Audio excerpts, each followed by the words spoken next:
episode of SE League of Reviewers. We got a great show for you today. It's number 7 on the list. We've been here for 7 episodes so far. This one's called Patience. Don't leave the cave without it. I'm joined by my wonderful, awesome, extraordinary cohorts, Ben Diesel. Ben Diesel, what's up? So good to be with you guys. And and Linda Mako, what's up? Hello from Helsinki, Finland. So nice to be with you guys again and to be back here. Well, I got kicked out of the kitchen. You got kicked out of the kitchen? That's right. We don't see a kitchen behind you. Viewers for the podcast right now, Linda seems to be lost in a library of some sort. What's going on? Here I am. I do want to go through that book collection. In fact, there's a lot of stuff I want to catch up on. How about we go straight into a really cool catching up session called Ben, Linda's, and Ty's Excellent Weekend. Linda, I think you probably had one of the coolest weekends out of the both of us. Why don't you tell us what you've been up to? Well, this weekend was cool in that I've been planning on going out doing my first outdoor SE. Oh, congratulations. Ever. Oh, yeah. Thank you. So now I've got 2 year lights and I've got everything sorted in the way of like my setup, and I've chosen a park.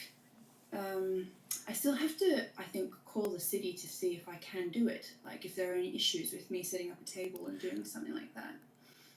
That's fair. But I reckon it should, like Finland is like, we're all about rules and regulations. Sure. So I know enough that I have to call the city and say like I'm going to be setting up a table, and just so that they know that it's... So you're going for a table setup? What it is. Sorry? You're going for a table setup, or is it going to be like a hybrid of the two? What do you think? Yeah, I was thinking I would take the table setup, and I think the same day I'll probably try to do the without the table, just because I haven't done either. And I'm kind of like a moving person. I like to move and jump around and like approach people, like, I don't know, like, yeah, it's going to be interesting. Yeah, I think so. I think what you should just be really open to is experimenting many different styles, many different ways of doing it, because there's no one right way to try SE, and I think whatever makes you more comfortable will enhance your ability to have conversations with people in a comfortable format.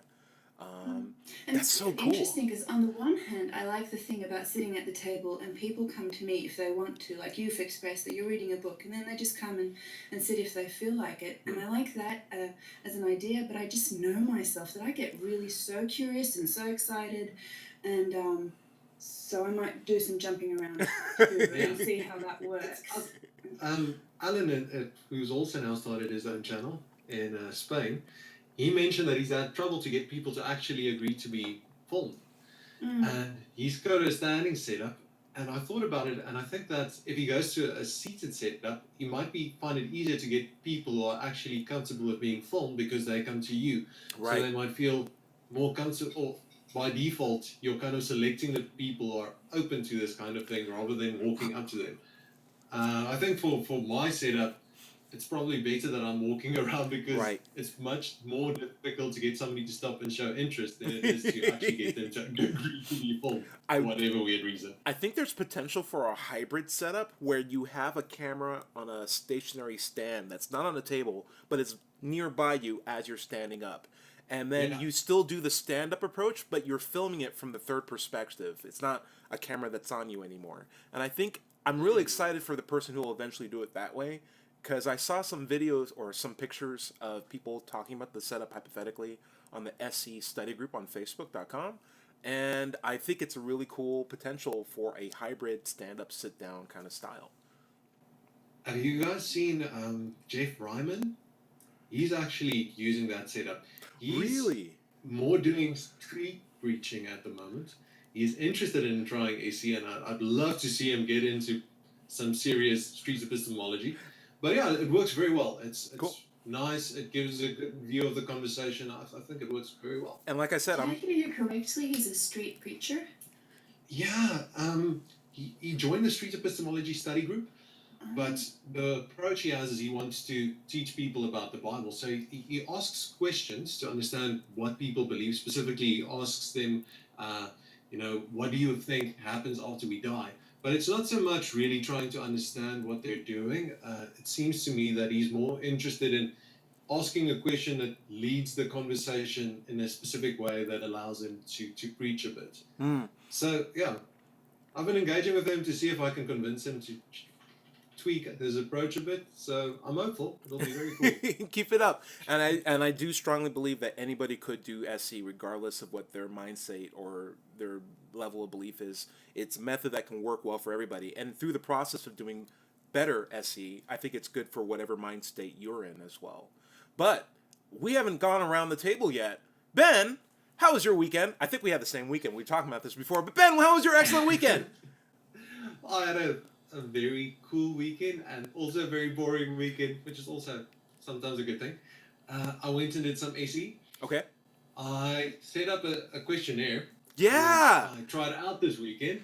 It was very fun. It's a bunch of questions that just kind of see how somebody's worldview works, how they form beliefs, how they view reality. And a couple of people I just went through the questionnaire. They found it, well, it seemed to me at least that they were enjoying it. These two guys who I'm actually releasing a video about tomorrow really loved it. It worked very well with two people because they were bouncing their answers off of each other.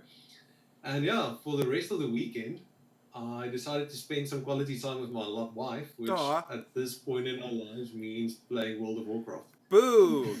One of the worst games, but still, good time, I guess. Do you play together on the same, like, laptop or, like, keyboard? Or, like, are you on the same network, like, when you play? How's that work?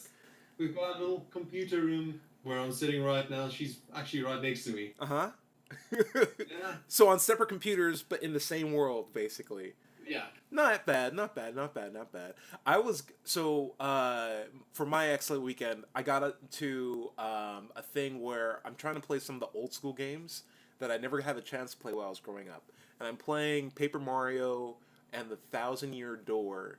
And I got that game by trading another game to one of my coworkers. And so I'm finally able to play like these old school games that I never had the chance to. I'm really digging it. There's a game that's coming up really soon called, it's a Steven Universe game, and the Steven Universe is like this cartoon series that's out in America, but or around the world really. But they're coming out with a video game for PC that's very similar to Paper Mario, and I'm playing this Paper Mario game just to get over the crux of how badly I want to play that PC game, which should be coming out possibly in the next 24 hours. There's been no official date. They just said August, so I'll keep my fingers crossed. Anyway, that's been my excellent weekend. I think we're all having a good time, but there's one thing that I love more than talking about ourselves, and I do love talking about ourselves so much, but that is listening to other people talk about us. In a section I like to call Where's the Love? Where is the love? The love, the love. Linda, why don't you take us out on Where's the Love today? Yeah, we have feedback from our last episode 6. Holy Encounters by the Ark was the name of that episode, and Tyrone shared a video for critique that he had filmed outside of the Ark. I thought you might could you say something about that before I Sure, why not? So I did. So Ben and I did a study session while we were missing you. You were sick, and we were saying, okay, let's see what we can pull together. So we got our Pokemon cards together and try to do a quick little study session on a video that I did while I was at the Ark Encounter protest, which was I think about a month ago in northern Kentucky. There's a life-size rebuilt statue of the Ark. And we don't have an issue with so much the Ark itself, but more or less the hiring practices and the business practices by the company. They only hire very specific kinds of Christians. They actually will not hire like Jewish people or like people who are like Baptists or like people who are like not in their particular church, which is against the law here in the United States. But no one seems to have a particular issue. Like you're not supposed to bias based on like religious background. Obviously atheists wouldn't be hired there too. They have like a questionnaire. They also take out 2% of your paycheck to fund the museum because less and less people are coming to like go to there. So they're actually taking the money out of like actual wages of the people there. And they're already making minimum wage already. So they're technically paying them less than what's federally allowed. And then there's a bunch of other tax things that they're doing where they like constitute their building as like not a religious place, but like as a what is it? What is it called? A government use or public Non-profit? access building. Yeah, it's just like there's a whole quagmire of like very small meticulous things that they're doing. That's overall just kind of like a black eye of how Kentucky handles its money financially. And so we went over there to protest that. We had some counter protesters there too. And when I went there with my SE table, we went from two people arguing with each other from like opposite sides to like people around the tent that we were doing our SE talks at and willing to listen to each other, even if it wasn't their side speaking. They were listening to each other voice their opinions and stuff like that. I think I did about 30-ish interviews that day. Some of them were salvageable. Some of them weren't. Just because I was set up right next to like the loudspeakers, so there was some speeches going on, and there was like really bad pop music being played at the same time too. But I had a really fun time, and the video that we went over was a short one where a guy came up with the reason why he did believe in a God, and he was using the argument from creation. And I was said, hey, do you have a way of recognizing creation? Basically, he said no. So I'm like, then what's the argument for how we can validate or confirm if something is created or not? And he basically said, I don't know. And I was like, great. Here's like some of my cards. If you want to like think about this more, I'll be really happy to hear back from you. So that's about it. I really liked that video. Oh, there's a lot of feedback, sorry. I really liked that video, and I really loved that, because in the beginning there you were kind of like talking about what an atheist is, and he had a different definition than yours, and I really loved the way that you were really like communicating and clarifying, and it was a really nice tone to the conversation that otherwise could like start with, I'm not what you're saying I am, and how dare you call me that, and that's not what I mean, you know? Right. Like, but it was really good. That was my take on that. So we've got the feedback for that show. We've got Peter Buka, Tuhinga says, "Ta is the man. Booyah!" His truthful brilliance at negotiating obstacles within the dialogue is for me awe-inspiring. Oh, that's sweet. Thank you. A man gifted with brilliant intellect. All right, we're pushing it. I'm envious, to say the least. Thank you very much. Who wrote that? That was Peter Buka. Oh, thank you, Peter Buka. I appreciate it. I need to mention to the podcast listeners that Ty is blushing at the moment. I'm always blushing. I'm in a state of blush. I heard that immediately. And Devin Dukes says, "Keep up the great work, guys." Thank you, Pete. And Christy Santiago writes, "Just had my 5th SE conversation. I've no gear yet, so I haven't been able to record, but I find that people are really willing to examine their beliefs with this method. I'm so excited about the future because of SE. I find all your vids so very helpful.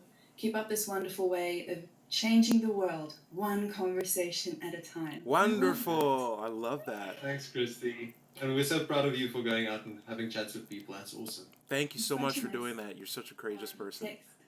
It literally just takes one conversation at a time to change the world. Good job. Yeah. Yeah, welcome. Ngut40. Whoa, we got a lot of feedback. Okay. Yeah. Says, "Great stuff yet again. An idea, Ty. Okay. You left him with the question. This rock is a creation. What are we doing in our heads to determine that that is a creation? Okay. Leaving the encounter with a question for them is a common thing in your videos. That's great. Could it be helpful for you to write out the question on the back of your card? Oh. It should only take a minute or two, but it would help them remember the crux of the conversation and how it led to pivoting question." That's a good idea. I like it. I can writing questions on the card and then handing that to the person. I think that's good. I'd also recommend when someone who's maybe like a very ardent believer does come in contact with you via email. I know what some of my limitations are, and it's that I'm not really good at SE over text, like over emails and stuff. It tends to get clouded a little bit, and people tend to be more unwilling to change their mind when like talking or conversing because the tone of what I'm saying doesn't really like hit the right tones that they need to hear. So what I would try to do, or maybe as a recommendation, is suggest that they visit the SE study group instead. We have like role play groups as well. We also have critique SE groups as well in our SE Facebook groups, and they from there they'll be free to like engage in either the study of SE or like critiquing SE from their perspective as someone who's recently met a SE enthusiast, or even like just like having an opportunity to learn more about it, because we also have a learn SE function there too. And like I said, it's good for everybody. But I think that's like a good resource to recommend them to, more so than continuing to probe them in an SE format when you're not face to face anymore. What do you think about that? Yeah. Yeah. I think it's a very good idea. How often do people actually contact you? I know a lot of people after the encounter spoke to you, but Yeah, that's something which I've found I don't really get that many people who follow up.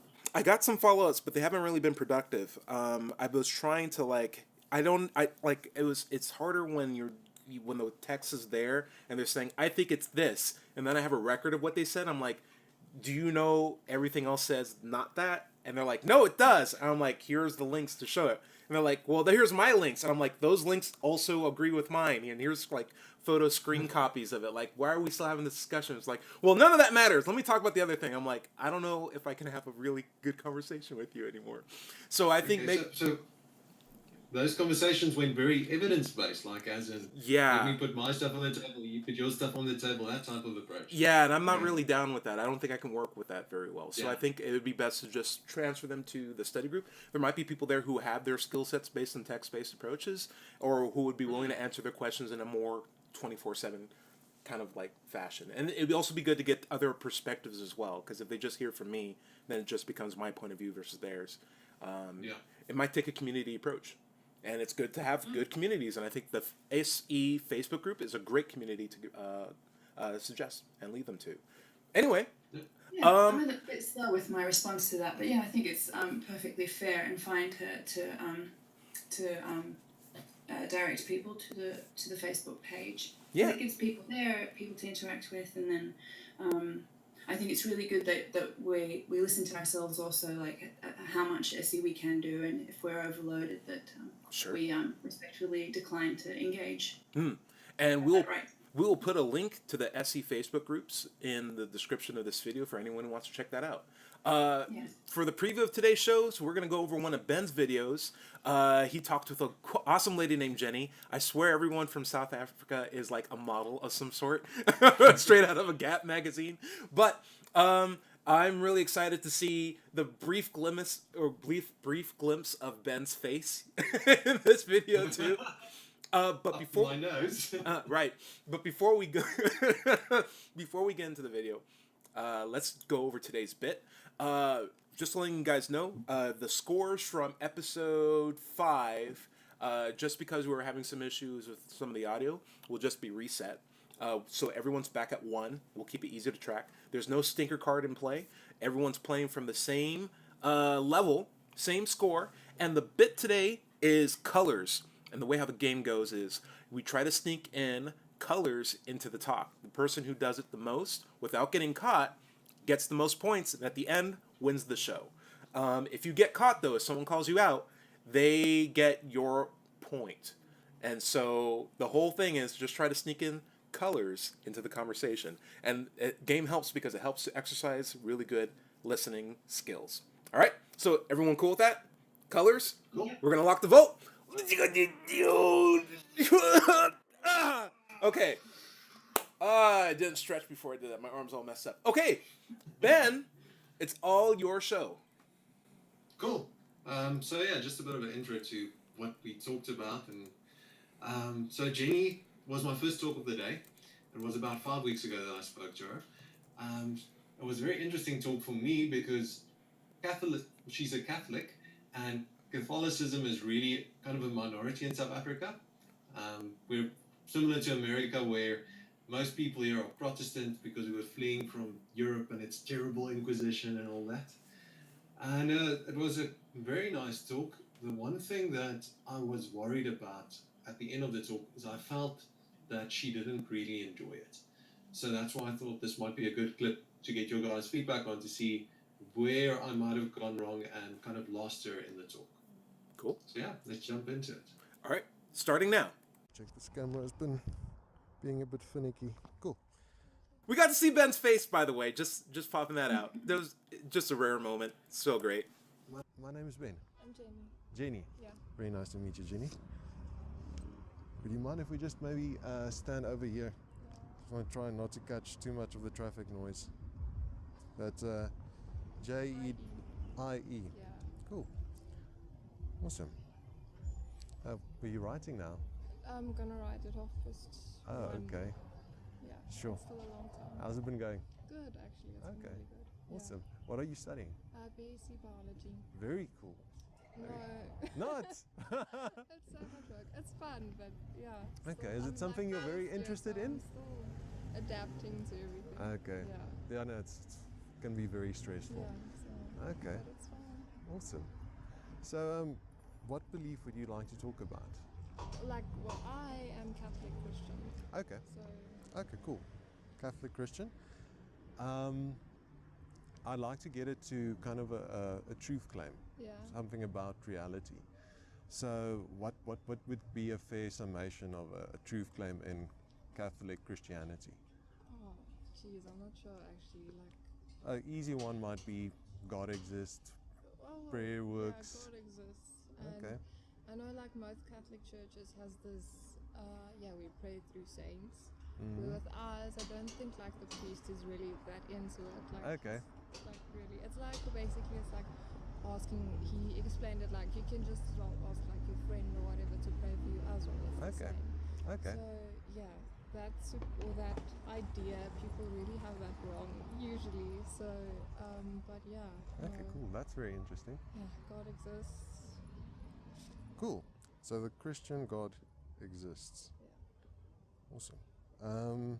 Can you just tell me a bit about what this belief means to you? What your kind of definition of God is? Okay, so my definition of God is like they say He lives in all of us. Okay. So He is true. I really feel like He's here all the time. Okay. It doesn't matter what you're doing or what you're thinking, even if you're feeling like lost, He doesn't love me anymore and all of that. Okay. Like that happens to everyone. So even through those times, and if you get back on your feet and you're like, oh, this isn't actually that bad, like you'll realize, but He did this for me and He helped me with this and He got me through this, and like afterwards, like, why did I even doubt it? Okay. Yeah. Cool. Interesting. Yeah. If you had to rate your confidence on whether this is the truth on a scale of 0 to 100, Yeah. where 0 would be, you're not sure of this at all, you've just got questions, and 100 would be, you're all confidence, no questions on whether this is the truth. Okay, so I would say like 90%. 90, because okay. I think most of us like doubt sometimes. Okay. And then that's when I feel He's like, well, don't doubt me. Like, you'll be on your knees for doubting me. And then when you get back up and He just shows you this amazing world and amazing things. So yeah, I feel like believing, like keeping the belief is really important. Okay. Keeping the belief is really important. Matt, if we stop right here? Yeah. Okay. Just one quick note. She said she was a 95 on the scale, and I like the casual clarification of what you meant, what she meant by 95. It's more of just a question of like, so, what did that 95 mean to you? Does she know where the boundaries of the 0 to 100 is? Does she know like what 100% represents and what a 0% represents? Do you? Yeah. It's really a question that I try to ask every time nowadays, because I've found exactly that people see it as almost a binary sometimes, and somebody might say 80%, but they really see it as they don't really have any doubts. They might just have questions about how God works or something like that. So clarifying that is very useful. I actually thought about doing the Ferrari experiment, if it doesn't take too long, just to give them a better idea of a probabilistic approach. One thing that I dislike about the Ferrari experiment is that it takes a long time to go through. It's a long thought experiment, and I tend to only use it when I have to use it, if I use it at all. It's hard to deal with like the eyepiece thinking at the time with a scale that hasn't really been how do I put it? What? Yeah, exactly. And so normally whenever I give that kind of a scale 0 to 100, I'd be like, where 0 is like you just don't blah, blah, blah, blah. Where 100 is like, I'm absolutely correct. There's no way I could be wrong. Where do you think you are on that? And that tends to like be the, just kind of like a helpful calibration. And then even if they say they're 100 still, follow up with like more questions like, so you're 100, you're absolutely sure, you don't need any evidence, you stopped asking questions, yes. Okay, cool. Just making sure that we both are on terms of what we mean by 100. And then as the conversation continues, it'd be a good way to like just revisit that number. For me, it was a bit unclear what she was 95% sure about. How so? It's several things in the beginning there. For me, it was kind of like I wasn't sure what she was. Was she 95% sure that she had this faith for God, or that this God exists? Yeah. Okay, no, I didn't really catch that. Yeah, we narrowed it down to God exists, and I think that's what I wrote in the board. So I'm not sure if maybe she might have gone a bit past that. Something which I picked up, and I'd love to see if I get it back into this conversation. I haven't really watched this video lately, but she dropped two very interesting statements. Threads already. She said that sometimes she doubts, and sometimes she feels like God isn't there, and later on there's this correcting mechanism that gets her back to a point where she says, why did I ever think that? And the scale should, if I had to do this talk again, I wouldn't have gone with the scale now, because I think I lost that thread going forward in the conversation. I don't think you ever lose anything. I mean, it's always willing to like take a couple of steps back. If anything, it's cool that you recognize that there was just multiple paths to get to your goals, and that, how do I put it? In a conversation, you're always sacrificing many more routes that you can go on as a consequence of choosing one of the routes that you do want to go on. And you never know what's going to happen at the end, and that's what makes the whole thing fun. So just keep going with it. I think you were doing great. One other weird thing. So you moved slightly at the start of the conversation. What was the direction of the traffic? This might be a little bit of like a weird, obscure thing to ask, but you're saying like there was bad traffic when you had your back to it, but when your face is to it, it's not bad anymore? Yeah, this is a weird little street. So there's a very busy street right towards my back. So there's a street running parallel to us. But down to a street corner, which is very busy. Okay. So this is kind of a little right in front of her, right behind her. There's a gate that goes into the university itself, which is much less traveled. So you're using your body as a way to muffle audio? Is that accurate? Yeah. Dude, that makes a big difference. That's so sharp. Truthfully, I wouldn't have come up with something like that myself. Okay, great job, man. All right, so we're ready to keep going? So, what convinces you most that the God exists?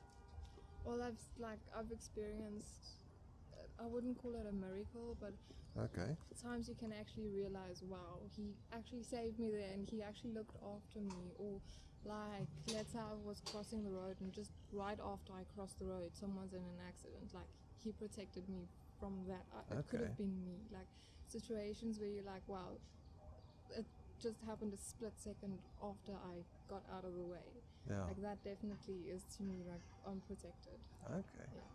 Yeah. If you never had experiences like that in your life, where you were in danger potentially, or you know, you had this slight miss where something bad could have happened but it didn't, do you think you would still have held the belief as strong as you do? Yeah, I think so. Like, I've grown up in a Christian family, Christian house all my life. Okay. So I think it would, and you get the stories, even if it didn't happen to me personally, you like hear the stories. And, like, who wouldn't believe your mom if she tells you something? Like, you really have to think really otherwise to not believe your mom. So yeah. Okay. So the fact that your mom told you some of these stories, that you is a very convincing part of the belief? Of course, yeah. And church as well. Like, I And realized church. if I don't go to church on a Sunday, like, the following week would be just like everything will go wrong. And then if you go to church, like, okay, that's it's interesting. fine, life's okay, I can do this. Yeah. Like, I think it just really lifts your spirits, and it gives you motivation for the week. So I think that really helps. Cool. If you mentioned a bunch of different reasons now. If we had to go and like chart them out and say, Jenny, which of these is to you the core of this belief, the pillar on which all of the rest kind of stand, what would you say is that the part of the belief for you, or Well, like the I reason? said, keeping the faith. Okay. Just keep believing, keep staying positive. Like, I know there's been actual scientific research between positive and negative thinking. Even if Okay. you're not believing in a god or something, just Can we break the video Okay. here for a second? believing in a god. Because there's so much, I'm just afraid I'm going to because and this is just the one point where I was like, I don't know if you guys are talking about the same thing anymore, and I'm going to kind of repeat what I said in the beginning. I don't know if she's answering the questions of how she knows that God is true. I think she's still talking about the pillars for her faith. Right. It's something which I've seen a lot coming up a lot in criticism of SE, where people say, listen, faith isn't a method to get to truth. Faith is a reaction to evidence. So it's basically trust that you get when there is evidence for some belief. And some of the questions, if you're not familiar with SE, sound weird, like asking somebody if they never had this experience, would they still have the belief? It's not to kind of say, oh, this is a stupid experience, it shouldn't mean anything. It's more a situation of where you want to see, is this actually, you gave it as a reason, but does it really affect your confidence? So the idea there is to say, to kind of take a shortcut to say, rather than trying to unpack this reason that you just gave, to see if it has an effect. But yeah, so you think she's more talking about the faith and not really, do you think it's fair to still think that she uses faith to convince herself that God exists, Linda? I don't think she's talking in that way. I don't hear it like that. Yeah. Okay. Can I tell you how I think hear it? she's talking about why her faith is real, what her faith kind of is. And I also wanted to say about the example that she gives about and I understand the whole taking a shortcut thing, like getting to what the real reason for her being convinced that God is true. But I kind of don't think you're on that road at all. That's why I think this is kind of you're missing each other. Of course, I could be wrong. Can I throw in a point? But just with the example, and also that you believe your mom. She said that too, that you would always believe your mom. So what I kind of was like, why not use those examples without negating the examples entirely to make the shortcut, but to use them well, if you would have gotten hit by the car, would that then mean that God didn't exist? And kind of repeat the whole existing thing, the question that you're asking. And then has your mom ever told you things and then it was shown that she was mistaken about something that she thought was true? Is that possible? Kind of use the examples in a way where we're clarifying the question even more. So While digging. previously, I've started to avoid that purposefully. The reason why I do that is it puts, or I found that sometimes it puts a negative spin on the conversation. Ooh. It's like somebody gives a reason, and you're like, oh, but what if this happened? And it's completely the opposite. So to me, it seems as if it pushes a very combative attitude that person might feel like you're trying to tear down each of these reasons, which isn't really what I'm trying to do. Sure. So I thought that it's saying, does this really affect your confidence is almost a more polite way to ask it, but I might be wrong. Could I make a point? Instead of going directly into the questions, could you frame the next couple of questions that you'll ask? So if someone says, hey, I really think X is true, you can say, oh, wow, that's really cool. Would you mind if I gently challenge that for just a quick second? I'd like to see what that idea is about. Is that all right with you? Yeah, cool. It's okay, great. So then I guess what would happen if blah, blah, blah wasn't happening in the case? I think what's going on in the video right now is she doesn't realize that you're about to gently challenge her positions. And so that when you ask her the questions that you're asking, she's more lost on a close but not quite parallel train of thought. And she's sort of describing what's important to her, whereas you're asking why it's important to her. And I don't think it would benefit to explicitly make it clear what kind of questions or like what kind of answers you would expect from the questions that you're asking.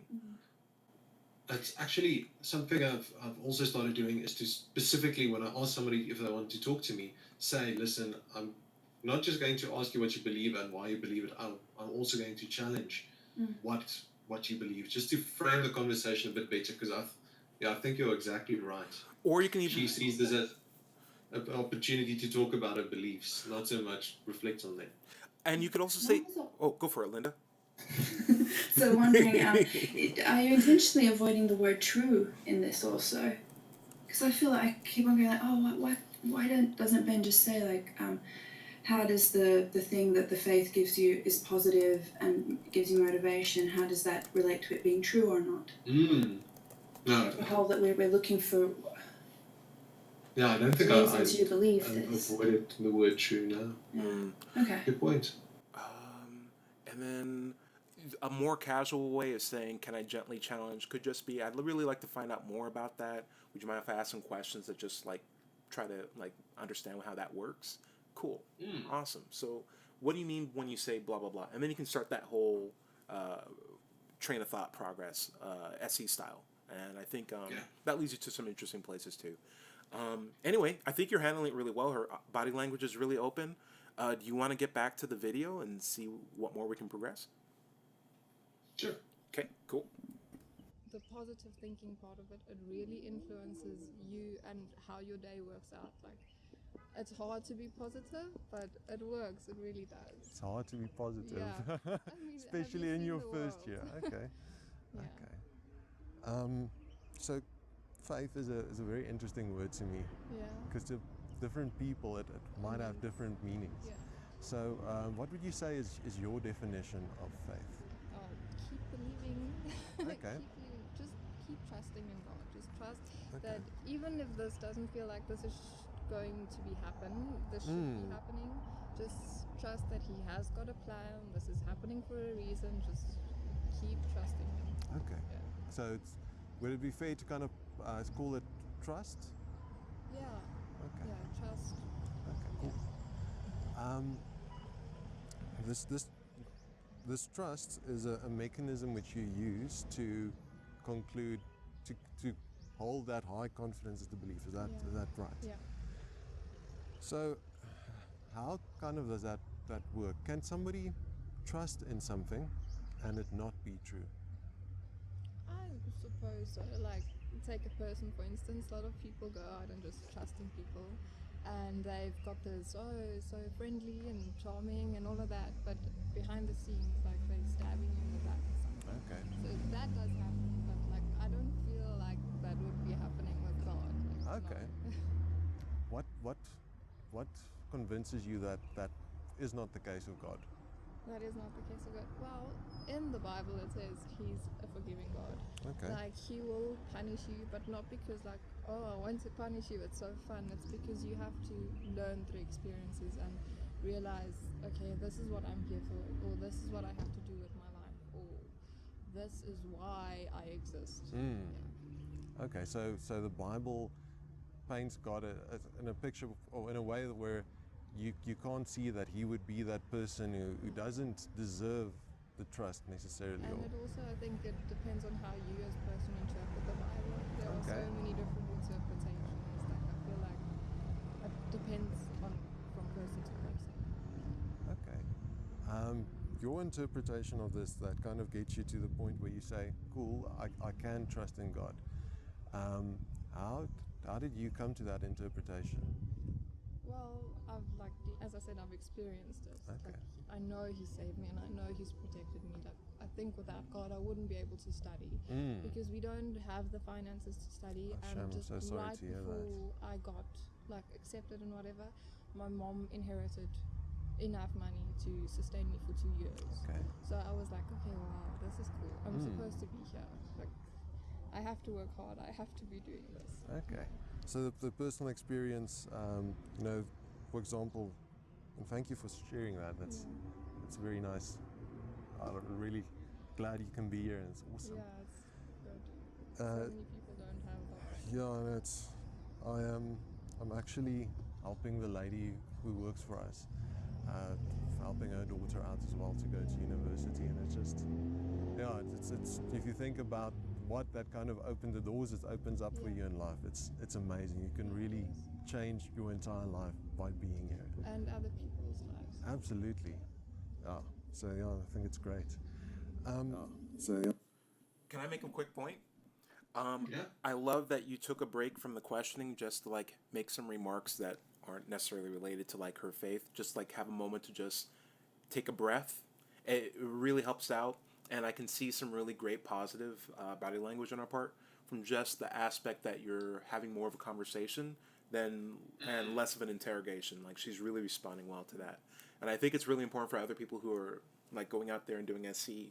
Like these breaks that you take in conversations where you just take a moment to reflect and maybe offer some personal story about you, tangents on the side, jokes, whatever. It's really, really good to just break up the conversation and make it sound like more of a natural conversation that you could actually have if you didn't have cameras or if you didn't have like a GoPro on your shoulder and you want to talk with your friend and they might take a tangent, but you can go on that tangent with them and then eventually maybe get back to the more important topics at hand, but at least both of you guys are more relaxed because you know that it's not a strict questioning session.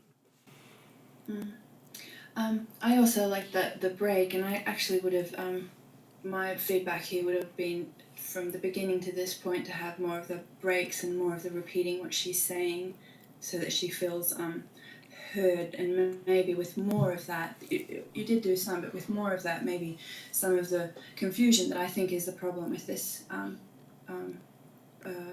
conversation, like why it's not like super great, is I think you're kind of like talking, you're not meeting each other. And one example that I at least hear, and I would love to hear what you guys think, is that she is describing, and you even say this in your question, you say trust in God, and I think she is describing her trust in God and her like trials and tribulations with that, or that, but not about the trust that God exists or that is real.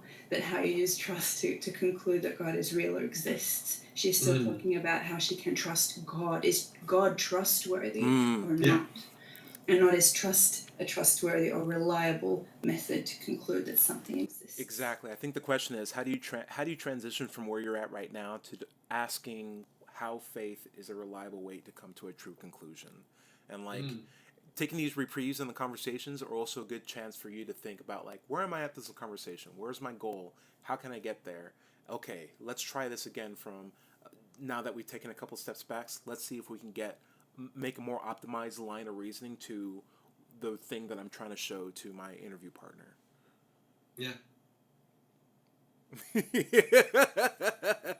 Just short, Short, simple. You guys are giving such good feedback. I don't even know what to say. He's a real fandango of us. Check it out. Okay. All right. Next, you ready to go back into it? Yeah. All right. Also, note that we are still competing to try to sneak in colors. I don't want colors are impossible. I don't want any. I just said fandango. No one called it. I got another point. I have no. I didn't even know that's a color, dude. Idea that fandango is a color. See, exactly. So Ben. you know what it's like when you're doing SC with people, and they tend to like when you keep asking questions, they can like even sigh or groan and things like that. You know that, right? Can't we just wipe the slate clean and say we start now? No, because if we did, I just got another point right now. I just said grån, which is Swedish for green. Grån is not a color. Swedish in green is grån. There's no Swedish. Linda, you should have got it. Oh, so we can use different You languages. can use any now? language you want to. Get in on this. Get in on this. Oh, Ben just got in. He snuck in. Ben just got in. Yeah. Linda, you're officially at the last. You got in with Slate. We'll cover the score over a while. But anyway, guys, listen up. This is both a game as well as a show. I'm crushing it on the scorecard right now. Linda, you need to get on the board. You can use any language you want. You can use any fancy colors you want, but you gotta get in there because we're cutthroat. All right. Anyway, you ready? Here we go. Rest of the video. If we had a guy walk up to us and he's from a completely different religion, maybe he believes in the Greek gods, he believes in Zeus or whatever, and there's somebody who's completely impartial. They might not have been raised in a specific religion, and they listen to the two of you, and they're interested in finding the true God to follow. Yeah. If that person, then the guy who believes in Zeus, also uses faith, so trust, to conclude that the God is real, Yeah. how would the person who's impartial figure out which one is true? Okay, so I've watched a video as well, a documentary about this guy. I think he went into like 27 different religions. Okay. And he said the basis is all the same. Like all of them believe in a higher force. Okay. And maybe just all of them have a different name for the same person. Like I couldn't judge anyone or force him to be what I want him to be or what I am. Like that's entirely his choice. But maybe like we've got it all wrong. Like maybe all of these different religions are all actually praying to the same person. They just have Okay. different names. Yeah. Yeah. That's very interesting. Yeah. How convincing was that documentary to you, just for interest's sake? Well, I think like feeling that person feeling to have to jump between all the religions, he must have been really lost in himself and then realized, but the basis is all the same. Everything has got the same grounds. Everyone's basic foundation is built on the same things. So what? This is not so bad actually. Okay. Do you think that's a accurate summation of world religions?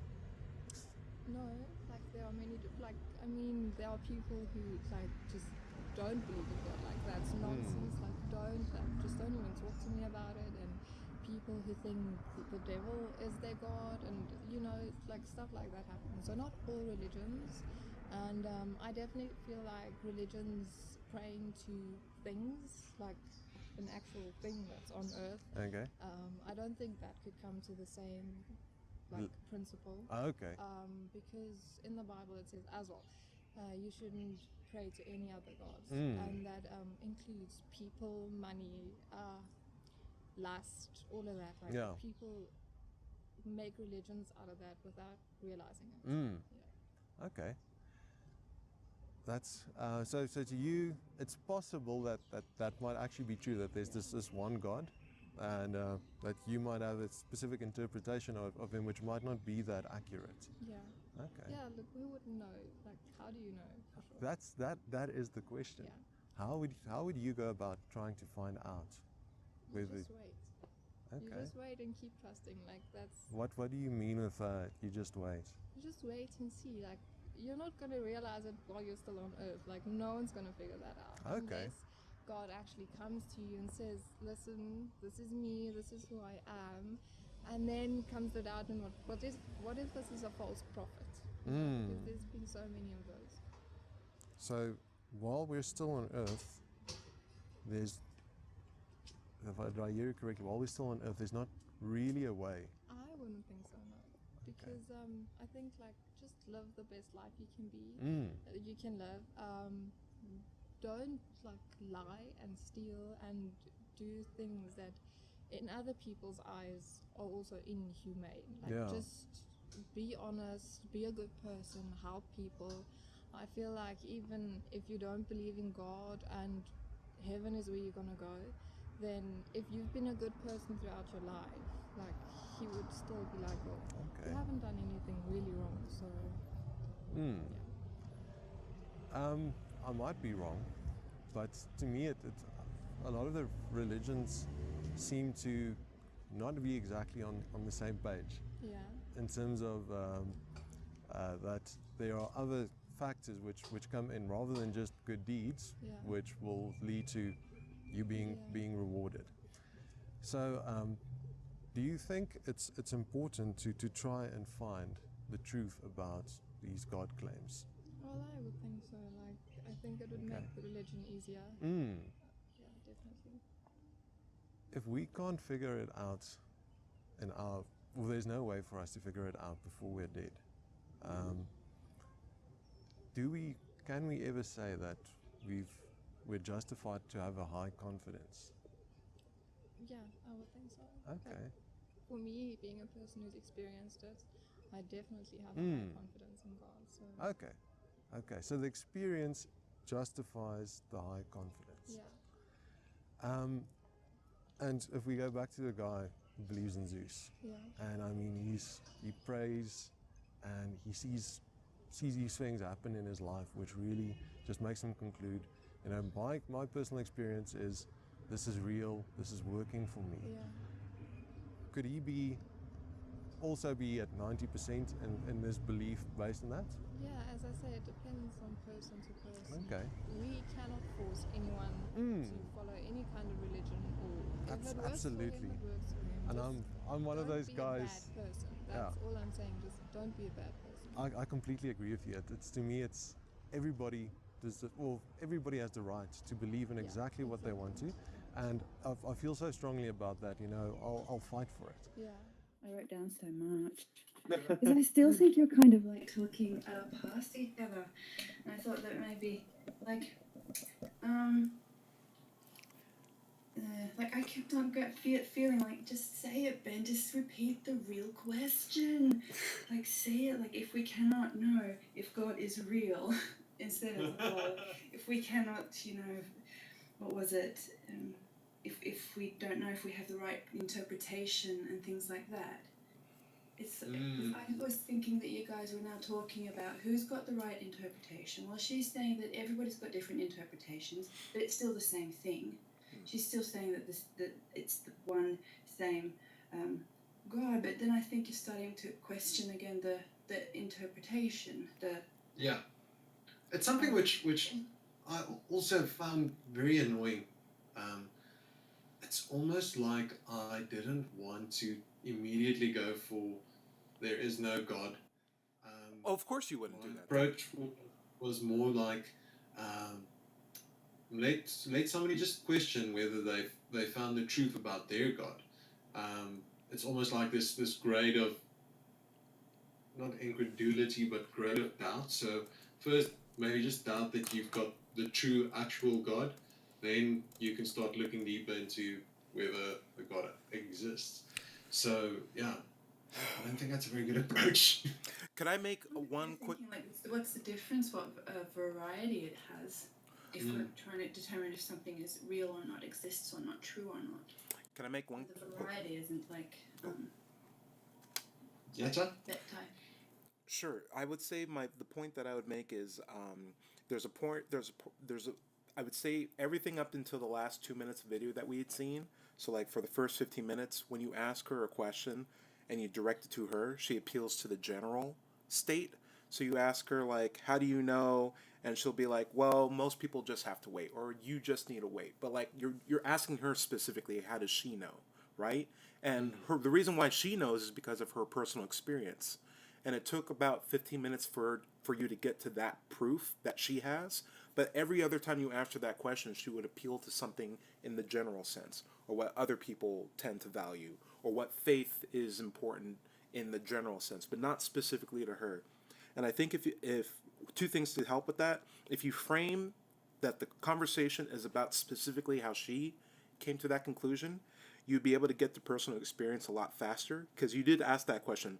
What got you to such a high confidence? Like immediately after the scale, like what got you to that 95%? Like why are you so particularly, confident on that? I think it would get you to the personal experience a little bit faster, and then you could have more time to challenge that particular piece of evidence a bit more effectively. And actually, the personal experience did come up after the scale. It sure did. Personal experience that my mother would not tell me a lie. These came up immediately. Okay. And then I think you diverged and went to the whole thing of she's talking about the religion, not about her personal belief and what she believes is true. It's a good point. It's a good point. Good catch. Yeah, that's all I got. We got 2 more minutes left in the vid. You want to knock them out? Yeah, let's go Okay. for it. Cool. But the kind of the question, is it possible then that guy is wrong about whether Zeus exists? Well, he could be wrong. We could be wrong. Okay. Like everyone could be wrong. So Well, there's no way of figuring out until he's dead that he's wrong. No. Okay. So, if he can be wrong, and there's no way that he can figure out now that he can be wrong? Is 90% the place where he should be? If he feels so, yeah, Okay. of course. Okay. Last question, maybe. If he is at the 90%, 90% maybe, it can mean different things to different people, but 90% is way up there, as in, I'm very confident that this is true, okay?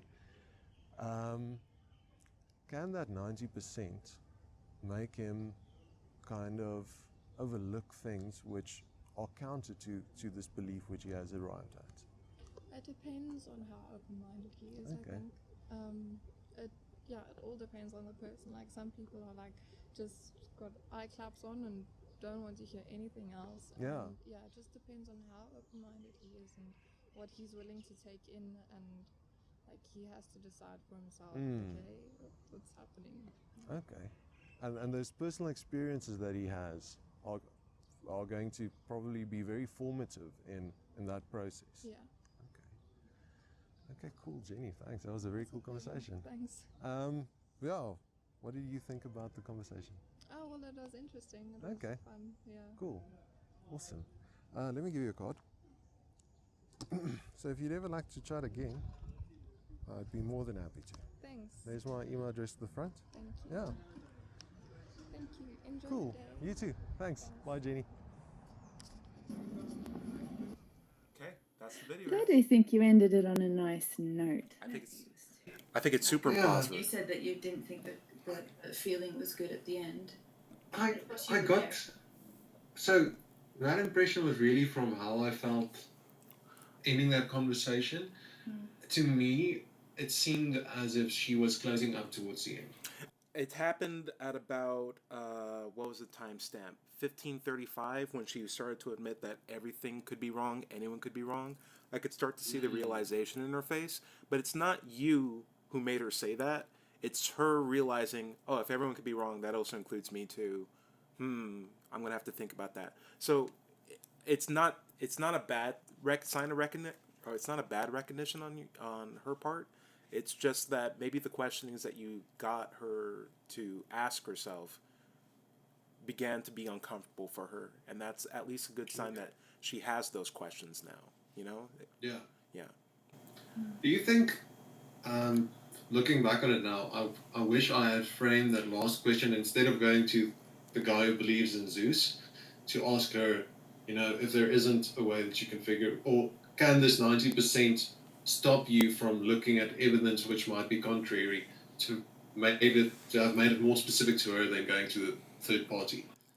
I think once she restated that she'd be 95%, even if, someone isn't justified in actually being correct, like someone could be wrong and still be justified at 95%, that's when I would throw out the scale and try a different thing altogether, because that seems more of like she's digging her position and not willing to drop it. And I think the better question might have been at that point, and I think you did an incredible job, but it would have been interesting what she would answer if you asked her what would get you in a higher confidence then, if you think you're confident, and then follow that up with what would take you down not from like completely down to 0%, but like you said you're 90, what would get you to like an 89% hypothetically. But I'd follow it up before I'd set it up with what would take you higher first before we go into what takes you down. That way, at least she now has a criteria of what it would take for her to change her confidence, and then that'd be a nice way to leave.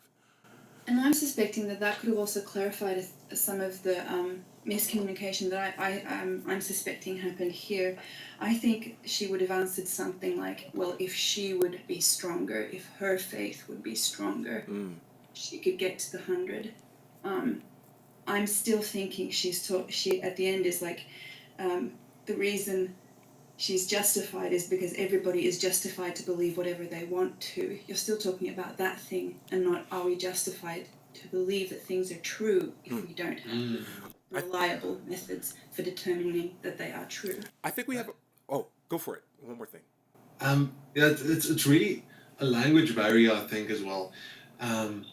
Because in South Africa, I found that people immediately associate belief. Oh, it's not just South Africa. You see it in a lot of the other SE videos as well. But belief is something that you do to conclude a God exists.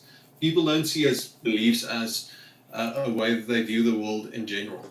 So yeah, it's something where I'm wondering if I should completely stop using the word believe, and rather talk about do you think, Hey, to or get are you into a more convinced? general state. You can, Yeah. yeah. I think there's a lot of words you should be able to use. I have this really cool screenshot that I paused at completely by coincidence.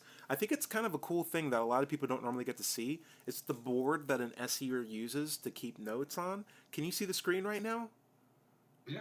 It says it has some of the notes that you took. I think there's some interesting things on this. Like one, you didn't start the timer, though you had the timer. Could you explain your philosophy behind this? I actually like your perspective on it.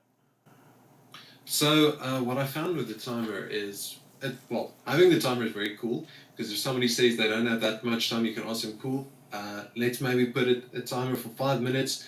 You commit to 5 minutes only. I've got my out. But I also found that it put pressure on me. I felt like I said I'll take 5 minutes, so I'm don't dare take more than 5 minutes. And it really rushed the conversation. We didn't get these moments like we had where we just talk a bit. So I decided, unless somebody specifically says they want to have it timed, I don't time it. Right. But it does lend that air of credibility to, look at this guy, he's got a board and a timer. This is serious. Right. I've actually started my conversations with the 5-minute hourglass, and I won't flip it at all in the conversation. It's just there on the table, and whenever the person's done talking, that's when whenever they're ready to get up and go, that's when I'm ready to, say, hey, thank you very much for the conversation. But the timepiece is there specifically just to let you know, hey, as a sign, if you really want to time this, I'm willing to flip it over, and I won't waste any more of your time than that. From your advice, I've started doing that. I also noticed that there's a lot of notes on this board. Are you actively keeping notes as you talk? What I used my board for is just a sign of, hey, what you're saying is important to me, and I might scribble down like the first couple of things, or if I need to like pause them or slow them down just a little bit, if they're like giving me like a preach. Looking away from them and writing down on a piece of paper is a good way for them to like slow down on their right, because it shows that, hey, what you're saying is important, but your tempo may be a little bit too fast for me. Can you slow it down so I can keep up? Now that we slow down, can I interject some questions real quick? Like I'll use it in those kinds of capacities too. How do you feel? So I don't use it as much as I should. I think like here I missed something very important. I missed the doubt that she spoke about at the very start of the conversation. So sometimes if I'm really lost, I look down at the board and pick something up which is interesting. What I've also found is it gives your IELTS something that they can look at to see that you're actually following what they're saying. So if they look down and they see, oh yeah, that's what I said. Also gives them that bit of confidence, almost like reflecting without having necessarily to say it, that you're listening to what they're saying and picking up on what they're saying. Okay, cool. Any closing comments? We're at an hour now. I really like this talk because it gave me so much critique to give. Thank you for that. Oh, harsh. Because there was the miscommunication and that Harsh.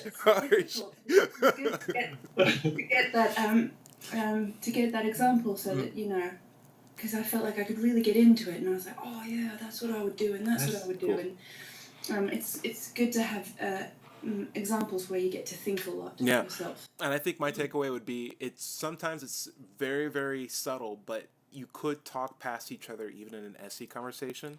And I think things didn't really improve until you took the moment to just recalibrate and like explain like a personal story and then get back into the talk. And at that point she started to realize, oh, we're critiquing my position, and you started asking much better questions in that second half.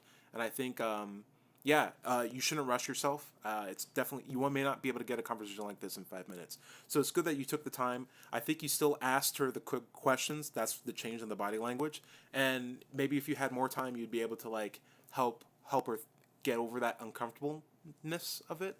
But overall, I think you did a great job, dude. Thanks, man. Yeah. How about we close the show? Linda, do you have any last Hail Marys that you want to throw in before we open I'm so red in the face. I'm not really rusty at this. You should do it more often. Okay, cool. Let's open up the vault. Opening up the vault. Okay, cool. I know So you guys heard my red. we know it red. Unfortunately, Ben mercilessly got you back with Rusty. Anyway, let's go from the top of the show. At the top of the show, we're going over all the times we snuck in colors into the conversation. I said at the top of the show, after we close the vault, it's hard to tell what the IP is thinking. It's teal. That's it's apparently the color only women know about. Because if you ask a guy, it's a different color every single time. But it's kind of like a light green, I think. It's a light green. And then that got me teal. That got me with teal on the board. My next point was later on in the talk. I said, "That's Ben. You're so sharp. Truthfully, I wouldn't have come up with that myself. Sharp truths is a color. It's like a purple. Sharp truths.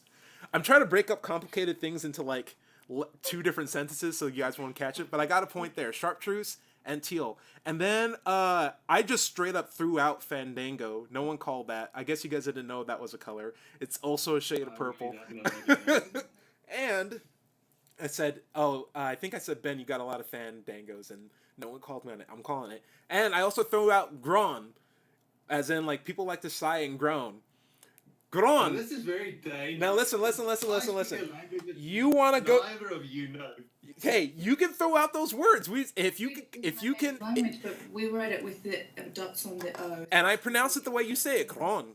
That's how you would say But it. who's going to fact Groan. check me? Hey, I can Linda, literally Linda, stop Linda, taking shit. Linda. Should've gotten it. Linda, that was for you. Linda, that was for you. You didn't call me it, but I got it. I got that point. And I was looking up Afrikaans next, but then so I'm on the board with 4 points already. But then Ben, he does his little sneak of like, "Hey man, I don't think I can do any colors today." And Linda's like, "Yeah, these are impossible." And Ben's like, "Let's just wipe the slate clean." Slate's a color. He snuck in the board. Good job. And then at the end, I'm at like 4 points. Ben's at 1. Linda needs to get on the board. She got red. We let her have that. But immediately, Ben gets in there with Rusty.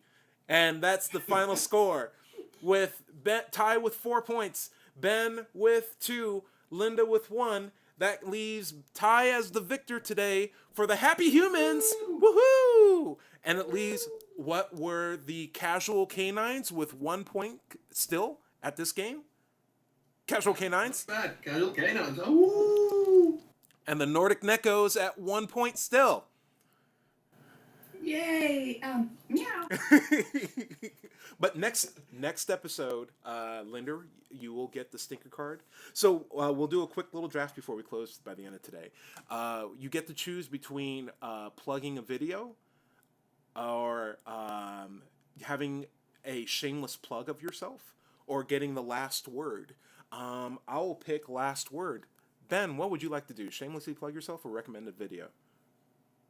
I'll shamelessly plug myself for once. Nice. Linda, what video would you like to recommend? What did I watch the last? I don't know. What's you have a bunch of videos behind you too on that wall. What's your favorite movie on that wall behind you? Movies, Dead Poets Society. Oh, it's a good recommendation. Yeah, Good Ultimate. Robin Williams at his best, I think. My Captain. Yes, wonderful movie. You'll cry and laugh. It's a great movie. Ben, shamelessly plug yourself. Go for it. Shamelessly plug. Cool. So you follow me on ndiesel_SE on Twitter. I'm sitting at 82 followers. Super proud. And my YouTube channel is Seeds of Thought SE. Cool. And Yay. my final word is Ben, or there's a guy named Dan. He's starting a SE show in Austin, Texas, alongside the Atheist Experience and Talk Heathens. He's looking for a name for his show. My idea for the show's name is Squirtle for Life. Squirtle for Life is my recommendation for it. And we'll close on the show with our catchphrase, I am both rubber and glue. And on 3, 2, 1, I am both rubber, and glue. See you next time, guys. We always confuse Linda. Bye, everybody. Bye. Bye.